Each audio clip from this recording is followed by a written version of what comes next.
오늘도 거룩한 주일 예배 자리에 나오신 여러분을 환영하고 축복합니다. 우리 좌우에 계신 분들과 인사하겠습니다. 참 잘 오셨습니다. 하나님은 당신을 사랑합니다. 저도 당신을 사랑합니다. 감사합니다. 지난 한 주간 정말 많은 일들이 숨가쁘게 지나갔죠. 그 가운데서도 우리 마음을 철렁하게 만든 사고가 있었습니다. 철거 작업이 한참이던 서수문 고가차도가 갑자기 무너져 내린 겁니다.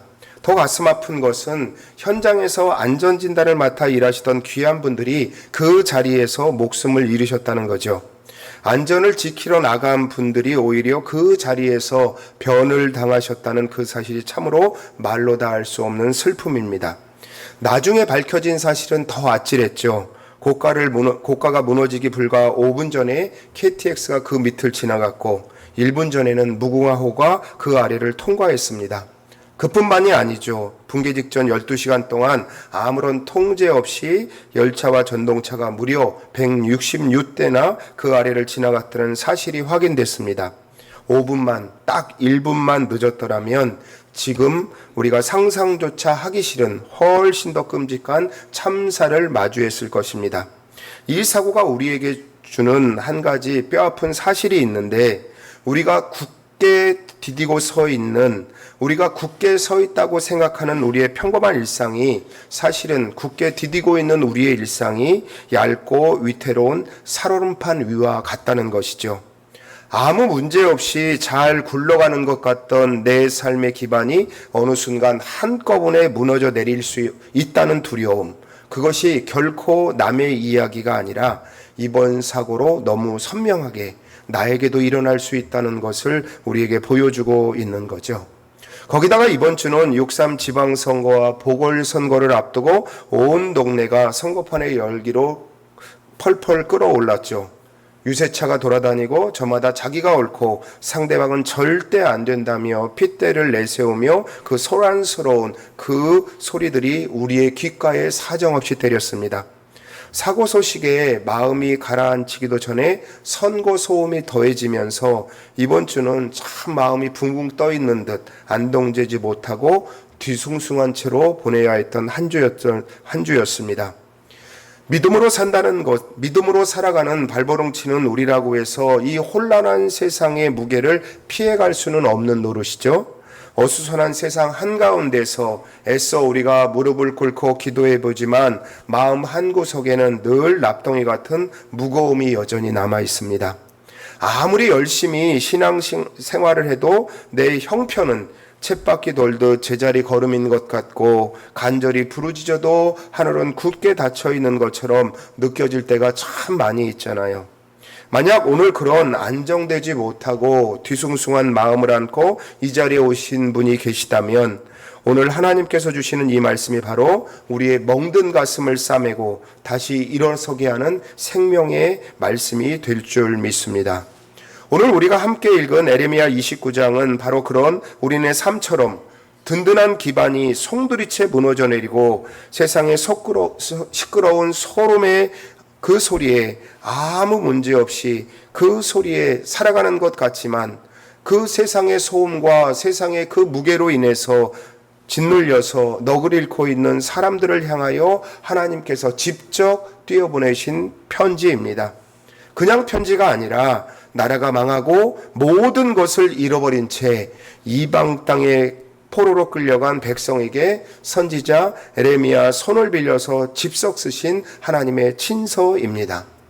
기원전 6세기경 유다 백성들은 절대 무너지지 않을 줄 알았던 하나님의 거룩한 성전과 예루살렘 성이 비참하게 붕괴되어 잿더미가 되는 것을 두 눈으로 똑똑히 목격해야만 했습니다.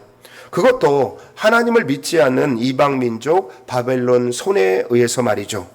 솔로몬이 장장 7년에 걸쳐서 정성을 다해 지은 그 화려하고 웅장한 성전이 느부갓네살의 군대에 의해서 불타고 허물어지는 광경을 바라보면서 유다 백성들의 마음은 얼마나 무너져 내렸겠습니까? 우리가 믿는 하나님의 집이 저렇게 무너질 수 있는가? 도대체 하나님의 집이 저렇게 무너지고 있는데 하나님은 어디 계시고 있는 걸까? 우리를 버리신 것은 아닌가? 그 통곡이 하늘을 찔렀습니다.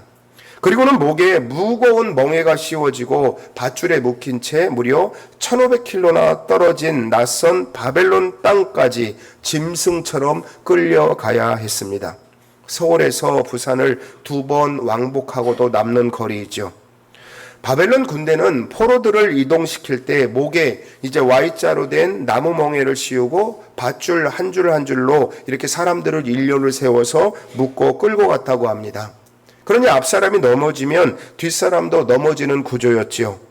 사랑하는 가족이 힘을 다해서 넘어지고 그 줄에 있는 사람들이 모두 쓰러져서 죽는 광경을, 가족들이 사막에서 쓰러져 죽는 광경을 두 눈으로 보면서도 멈출 수 없죠. 왜냐하면 자기가 멈추면 뒤에서 사람들이 밟고 넘어가기 때문이죠.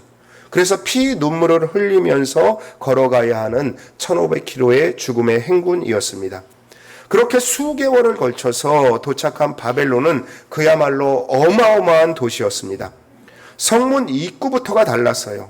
푸른 유약으로 번쩍이는 거대한 이슈타르문에는 황금빛 용과 황소 조각들이 위협적으로 새겨져 있었고, 도시의 한가운데는 하늘을 찌를 듯한 거대한 신전들이 즐비했습니다. 이 이슈타르문은 지금 독일 베를린의 페르가몬 박물관에 실제 그대로 복원되어 있다고 해요. 높이가 무려 14m나 달한다고 합니다. 그래서 그것을 그 페르가몬 이 박물관에 있는 이 문을 보러 온 현대의 사람들도 그 앞에 서면 그 위엄과 압도감에 말을 잃는다고 해요. 평생 이스라엘 백성들은 이제 소박한 성벽만 보고 자랐습니다. 그 광경은 단순한 충격이 아니라 영원히 무너지는 경험이었을 것입니다. 게다가 바벨론 제국은 교묘하고 철저한 방식으로 유다 백성들의 신앙적 정체성을 말살하는 동화책을 펼쳤는데요. 다니엘과 세 친구의 이야기에 알고 있듯이 제국은요, 유다 젊은이들을 강제로 데리고 와서 그들을 계명시켰는데 어떤 이름으로 계명시켰냐 하면 바벨론 우상 신들의 이름으로 그들의 이름을 계명시켜 버렸습니다. 그런데 바벨론의 전략은 거기서 끝나지 않았어요.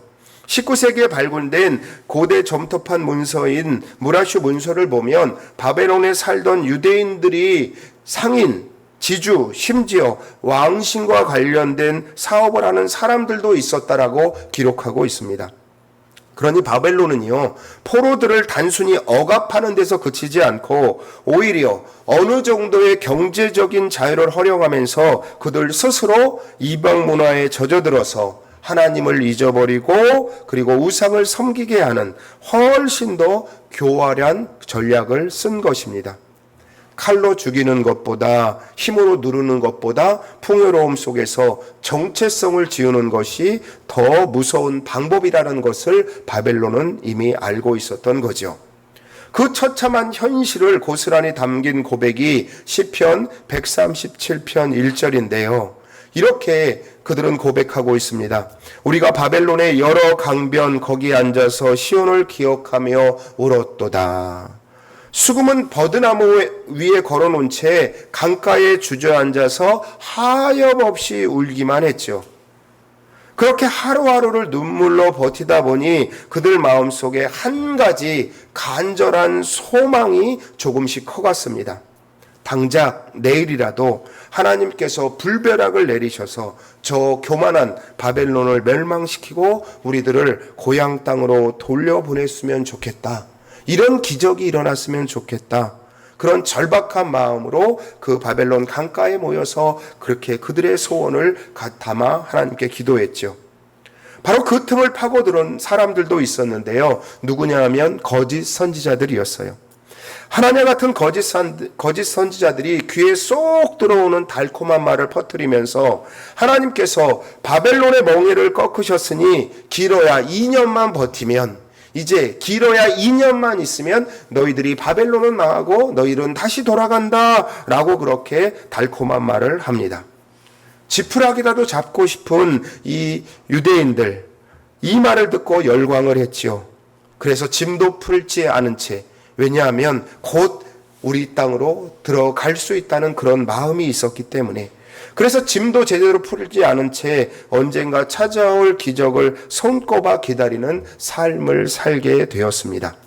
바로 그런 기대감이 최고조에 달했을 때 무려 1500km나 멀리 떨어진 예루살렘에서 예레미야가 편지를 한 통 보냅니다. 이 바벨론 포로촌으로 편지를 보낸 거죠. 백성들은요, 그 편지가 뭘까? 당연히 하나님께서 우리를 위로하시고 우리를 구원하여 주신다는 그런 구원의 메시지가 담겨 있는 줄 알았죠.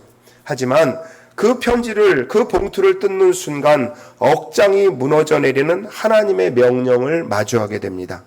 하나님은 당장 바벨론을 심판하여 너희들을 구원해 주실 것이 아니라 그 지긋지긋한 땅에서, 적국의 땅에서 든든하게 집을 짓고 살라고 쐐기를 박으십니다. 텃밭을 일구고 열매를 먹고 결혼을 해서 자식을 낳고 심지어 그 자식들은 또 이방 땅에서 결혼을 시켜 손주까지 볼 각오로 번성하라고 단호하게 명령을 하시는 것입니다. 사실 여러분, 고대 근동의 농경 문화에서 텃밭을 일구고 나무를 심는다는 것은 단순한 농사일이 아니거든요. 짐을 완전히 풀고 이 땅에서 뿌리를 받겠다는 그런 결단으로 이제 나무를 심는 거죠. 텃밭을 일구는 것입니다. 그러니 여러분, 이 유대인들은요, 하루라도 빨리 자기의 고국인 예루살렘으로 가고 싶은데 이제 이곳에서 터를 잡고 살아라, 이 말이 얼마나 가혹한 말처럼 들렸겠습니까? 아니, 2년이면 돌아가겠다라는 것을 철석까지 믿고 있는 사람들인데 하나님은요, 오히려 거기에 집을 짓고 손주까지 보며 살라고 하시는 겁니다. 거기다가 70년이라는 시간이 여러분 무엇을 뜻하는 줄 아십니까? 지금 강가에서 눈물을 흘리는 그 어른들은 단 한 명도 고향 땅을 밟지 못한다는 거죠. 억울하게 끌려온 것도 서러워 죽겠는데 이 낯선 땅에서, 내가 잡혀온 이 땅에서 늙어 죽어야 한다는 거예요. 이 말씀을 들은 백성들의 심정은 어떠했을까요?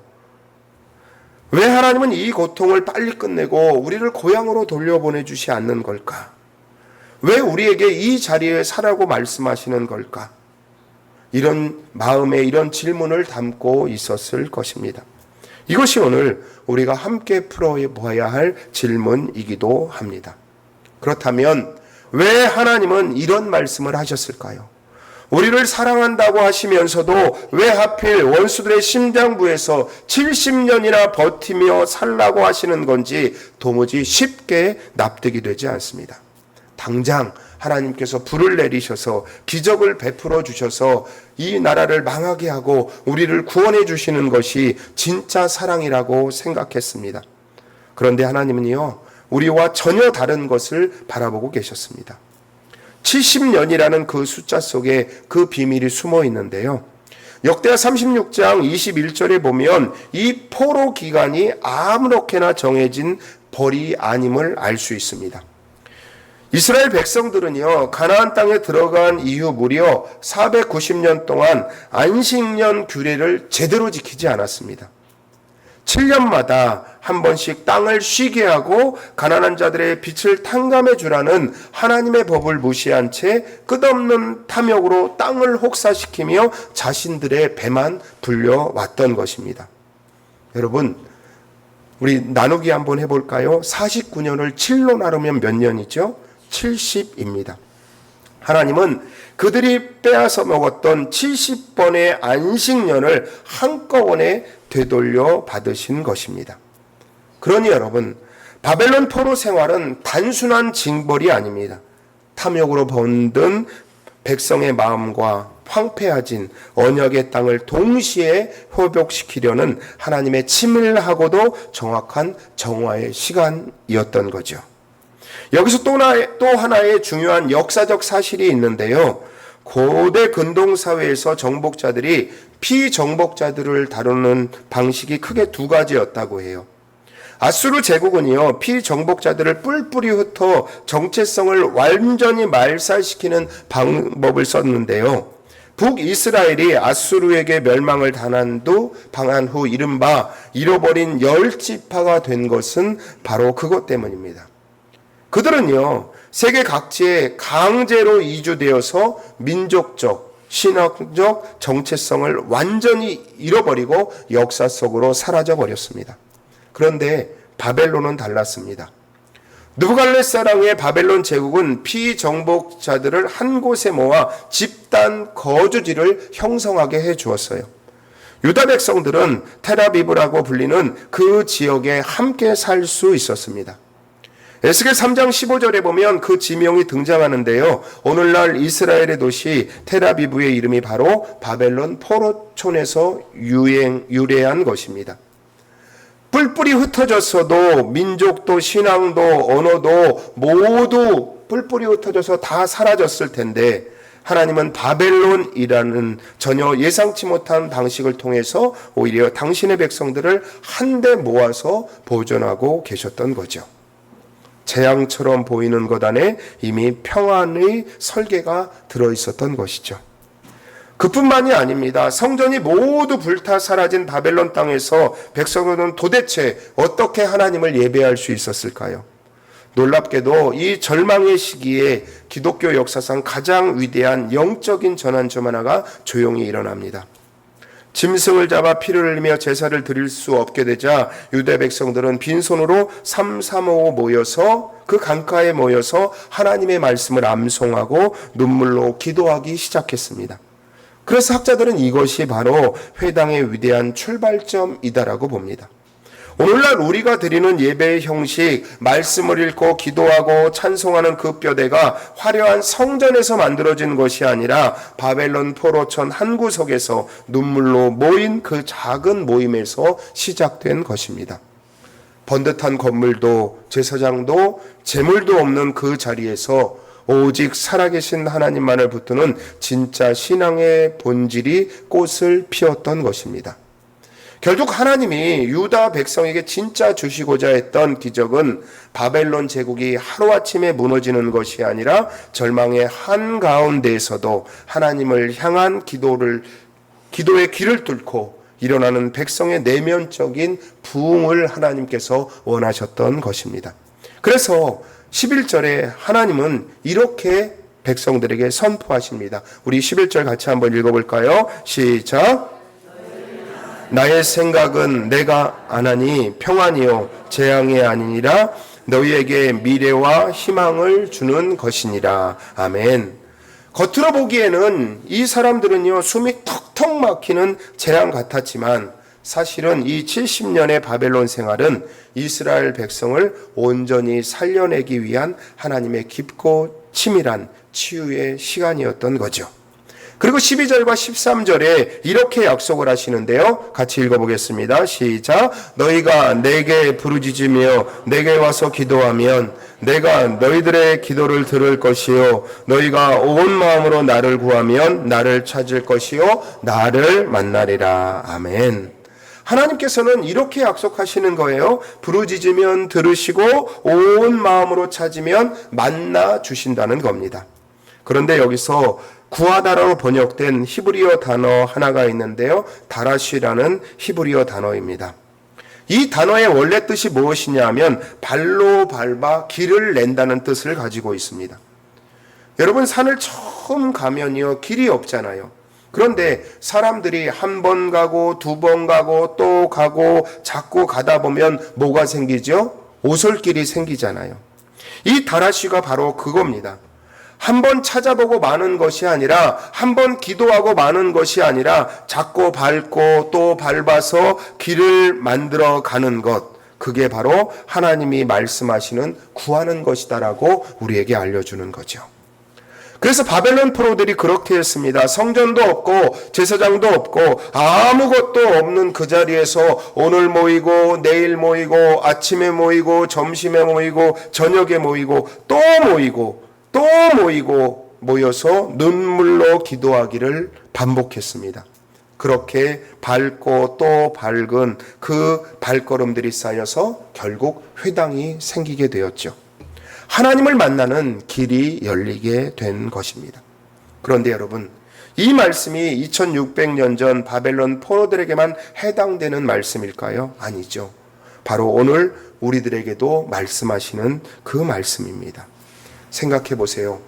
이번 주간만 해도 그렇잖아요. 고속도로가 갑자기, 고가도로가 갑자기 무너지고 선거 유세차는 온 동네를 돌아다니고 어디를 봐도 시끄럽고 불안합니다. 마음이 붕 떠 있어서 마음 편하게 쉴 곳이 없습니다. 좀 더 넓게 보면 이렇죠. 전쟁 소식이 아직도 끊이지 않습니다.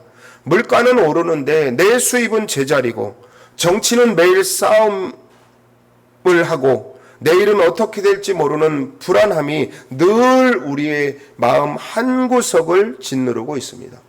오늘은 괜찮은데 내일은 어떻게 되는 것 아니야? 그런 불안함이 우리 가운데 있죠. 쇠사슬에 묶여 끌려가는 건 아니지만 여러분, 우리는 이 불안과 피로감에 묶여서 꼼짝 못하고 있는 우리들의 모습을 발견합니다. 그게 무엇일까요? 바로 오늘 우리가 갇혀있는 바벨론이죠. 그런데 바벨론 포로촌에서도 달콤한 말을 퍼뜨리는 사람이 있었듯이 지금 우리 주변에도 꼭 그런 말이 넘쳐납니다. 이번 선거만 잘 되면 나라가 확 바뀔 것 같고, 저 정치인만 되면 경제가 금방 살아날 것 같다는 말들을 많이 하죠. 솔직히 말씀드리면 2년이면 돌아가던 하나냐의 그 달콤한 예언과 다름이 없는 말이 우리 주위에 널려 있습니다. 물론 여러분, 우리가 선거에 참여하는 것은 당연한 일입니다. 우리 모두는 6.3 지방선거에 꼭 참석을 해야 합니다. 왜냐하면 그건 시민으로서 우리가 해야 할 목이기 때문이죠. 그런데 여러분, 딱 거기까지입니다. 선거가 우리의 삶에 영향을 미치는 건 사실이지만 선거가 우리의 삶의 가장 깊은 자리까지 채워줄 수는 없죠. 정치인이 바뀌어도, 경제가 나아져도 우리 마음 깊은 곳에 있는 그 허전함과 불안함들은 여전히 그대로 남아 있습니다. 그 자리는 오직 하나님만이 채울 수 있는 자리입니다. 기도해도 응답이 없는 것 같고 열심히 신앙생활을 했는데도 내 형편이 나아지는 게 없으면 솔직히 우리 마음이 흔들흔들 하잖아요. 그런데 그 마음 전혀 이상한 게 아닙니다.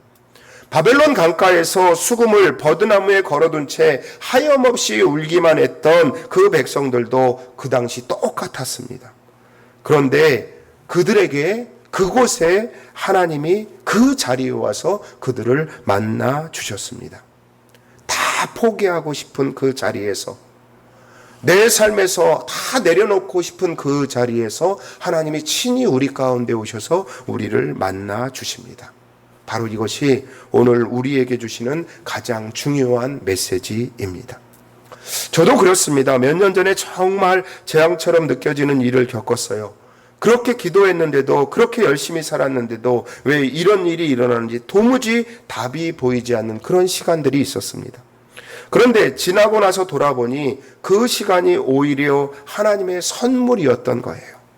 그 시간을 통해서 제가 더욱더 하나님을 찾고 더욱더 단단해졌고, 그리고 하나님을 더 선명하게 만날 수 있는 그 믿음을 제가 갖게 되었습니다.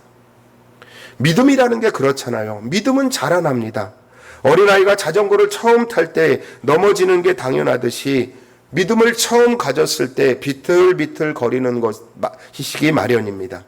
그런데 자꾸 자전거를 타다 보면 어느 순간 뒤에서 잡아주지 않아도 혼자서 자전거를 잘 탈 수 있게 되잖아요. 아이가 몸살을 앓고 나면 키가 크듯이 믿음도 어려움을 통과하고 나면 더욱 단단해집니다. 지금은 내 삶에 응답이 없는 것 같아서 낙심되는 분, 나만 제자리인 것 같아 자책하는 분, 오늘 이 말씀을 꼭 붙드시기 바랍니다. 하나님은요, 바벨론을 2년 만에 꺾어 주셔야만 하나님이 아니십니다. 때로는 그 자리를 묵묵히 견디며 살아가는 것, 그건 또한도 하나님의 방법이고 믿음의 승리입니다. 그렇다면 여러분, 우리는 어떻게 살아가야 할까요? 오늘 말씀이 그 답을 분명히 가리키고 있습니다.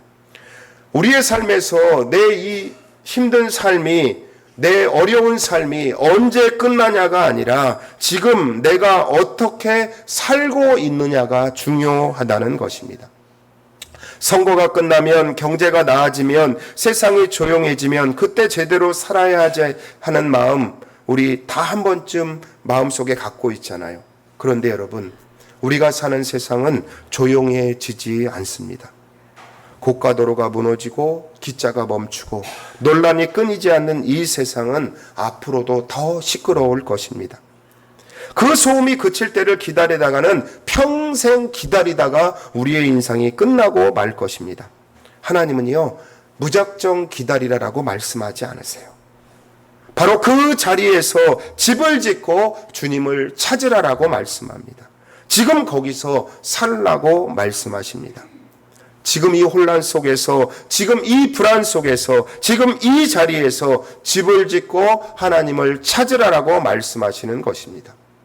여러분, 우리는요, 우리의 삶에서 극적인 뭔가 승리가 있어야 내 삶이 잘 된 것이다 라고 그렇게 우리가 극적인 승리를 바라잖아요. 그런데 여러분, 오늘도 말씀 앞에 서고 오늘도 기도의 자리에 나오고 오늘도 포기하지 않고 걸어가는 그것이 하나님 앞에서 가장 위대한 승리라는 것을 여러분 잊지 마시기 바랍니다. 내가 하나님 앞에서 오늘 그 믿음을 가지고 내가 주님 앞에 나올 때, 오늘 내가 이 시간 하나님 앞에 예배하는 것이 하나님 앞에 승리라는 것이죠. 그런데 여러분, 우리가 솔직히 한번 우리 삶을 돌아보면요, 우리가 매일 기도하고 예배하다 보면 어느 순간 그것이 삶의 뒷전으로 슬그머니 밀리기 시작할 때가 있잖아요. 처음 내가 믿음을 가졌을 때 그 뜨거웠던 마음, 기도할 때마다 눈물이 났던 그 간절함이 조금씩 식어지는 것을 느끼면서도 어쩔지 못할 때가 있습니다. 어쩌면 이 자리에 그 마음을 안고 앉아 계신 분도 있을 것입니다. 근데 여러분, 바벨론 포로들도 똑같았습니다. 처음에는요, 강가에서 울며 기도했지만 시간이 지날수록 지치고 무뎌져서 어떻게 합니까? 결국은 수금을 버드나무 위에 걸어둔 채 그냥 주저앉아 버렸습니다. 그런데 여러분, 하나님은 바로 그 지점에서 편지를 보내셨어요. 포기하려는 바로 그 순간을 놓치지 않고 하나님이 그들을 만나 주신 것입니다. 여러분, 전자에 말씀드렸던 아까 우리가 살펴봤던 히브리어 다라시라고 기억하시죠? 한번 찾아오 마는 것이 아니라 찾고 밟고 다니면서 길을 내듯이 끈질기게 찾아가는 것, 이것이 중요하다는 것입니다.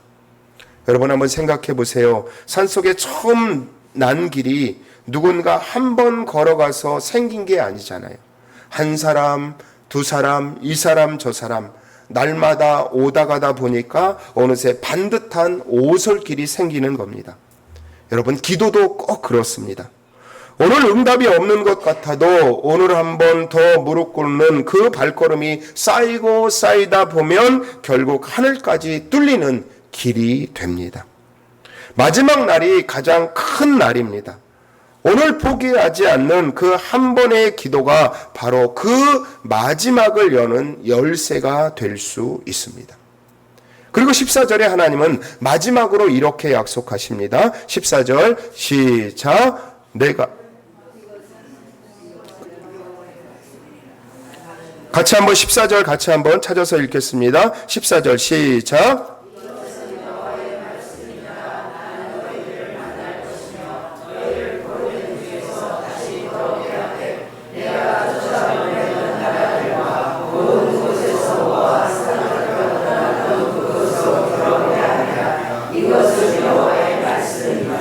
여기서 중요한 말씀이 하나 있습니다. 하나님이 먼저 뭐라고 말씀하십니까? 내가 너희를 만날 것이다 라고 말씀합니다. 우리가 찾아서 만나주는 것이 아니라 하나님이 먼저 우리를 향해 움직이고 계셨다는 거예요. 우리가 끈질기게 발걸음을 내디딜 때, 오늘도 찾고 내일도 찾고 끊임없이 발걸음을 내디딜 때 알고 보면 그 길 끝에 하나님이 이미 와 계신 것이죠. 어디로 흩어지든 얼마나 멀리 가든 하나님은 반드시 돌아오게 하신다고 약속하셨습니다. 이 약속은 2600년 전 바벨론 포로들에게 하신 말씀만이 아니라 바로 이 자리에 앉아 계신 저와 여러분에게 동일하게 하시는 말씀입니다. 사랑하는 성도 여러분, 오늘 하나님 이렇게 말씀하시죠. 지금 거기서 살아라. 형편이 좀 나아지면, 애들이 좀 크면, 이번 일만 마무리되면 그때 제대로 신앙생활 해야지 하는 그 마음 다들 아시잖아요. 그런데 문제 뭐예요? 그때가 오지 않는다는 거예요. 세상이 조용해지지 않는다는 거예요. 고가도로가 무너지고 선거는 끝나도 또 다른 소음이 찾아오고 불안은 또 새로운 얼굴로 우리 곁에 옵니다. 하나님은 그 소음이 그칠 때를 기다리라고 하지 않으셨어요. 지금 바로 이 자리에서 집을 짓고 뿌리를 내리며 주님을 찾으라라고 말씀하십니다. 그러면 어떻게 하신다고요? 반드시 만나주시겠다라고 하셨습니다.